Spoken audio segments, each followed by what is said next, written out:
Hello बच्चों, let's read this question. So the question says, find the equation of two straight lines passing through the point 3, 2, which makes an acute angle of 45 degree with the line x minus 2y equals to 3. So first of all हम लोग क्या लेते हैं, की concept लिख लेते हैं. तो की कॉन्सेप्ट. सो की कॉन्सेप्ट नंबर 1 क्या है? Angle angle between between two straight lines angle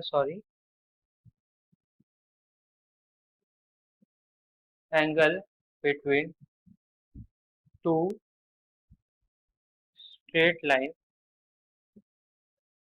is given by theta equals to tan inverse modulus of m1 minus m2 upon 1 plus m1 m2. ठीक है. सो वेयर m1 और m2 क्या है, वो दोनों straight lines के slope है. Okay, now question solve करते हैं. क्वेश्चन क्या गिवन है? क्वेश्चन गिवन है कि हमारे पास एक स्ट्रेट लाइन है जो है x minus 2y equals to 3. So अगर मैं पूछूं इस लाइन का स्लोप क्या होगा, so slope of this line क्या हो जाएगा? स्लोप ऑफ दिस लाइन क्या हो जाएगा? a upon minus A upon B होता है. तो a की वैल्यू क्या है? 1. b की वैल्यू क्या है? -2. सो स्लोप ऑफ दिस लाइन क्या आ जाएगा हमारे पास? 1/2. अब हमें गिवन है कि दोनों एक और लाइन है जिसकी इक्वेशन हमें फाइंड करनी है.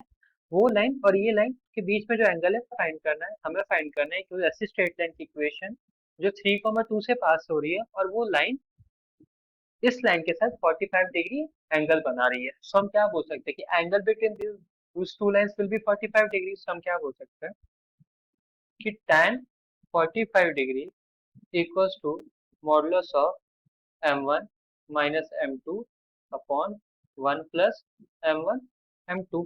मान लेते हैं जो m2 है वो हमारी उसका जो m2 की वैल्यू है वो 1/2 के बराबर और m1 हमें निकालना है. सो tan 45 1. सो ये हमारे पास क्या आ जाएगा? m1 minus 1/2 upon 1 plus m1/2. सो यहाँ से क्या बोल सकते हैं, अगर m1 minus 1/2 upon 1 plus m1/2 की वैल्यू 1 के बराबर है. सो अगर 1 के बराबर है तो हम क्या बोल सकते हैं, ये हमारे पास आ जाएगा m1 minus 1/2 equals to 1 plus m1/2. से इसे सिंप्लीफाई करते हैं तो यहाँ से आ जाएगा m1/2 इक्वल्स टू 3/2. सो यहाँ से m1 की वैल्यू 3 है. तो एक m1 की वैल्यू हमारे पास क्या है? 3. अब दूसरी m1 की केस 1 लेते हैं. ये तो हमारा क्या था? केस 1. केस 2 लेते हैं. सो केस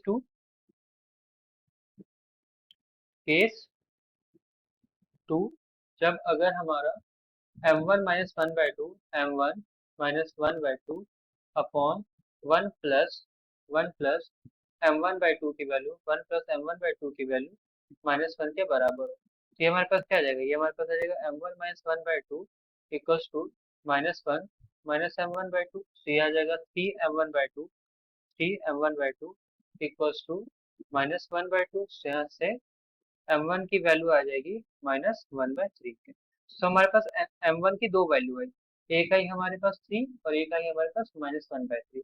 सो हम लोग इक्वेशन ऑफ लाइन फाइंड करते हैं. सो equation of line equation of line which which passes through which passes through 3, 2 and having slope and having slope and having slope 3 and -1/. सो अगर जब slope हमारा 3 होगा तो line की इक्वेशन क्या हो जाएगी? y minus 2 equals to 3 x minus 3. तो इसे सिंप्लीफाई करते तो आ जाएगा y minus 2 equals to 3x minus 9. तो ये आ जाएगा 3x minus y minus 7 equals to 0.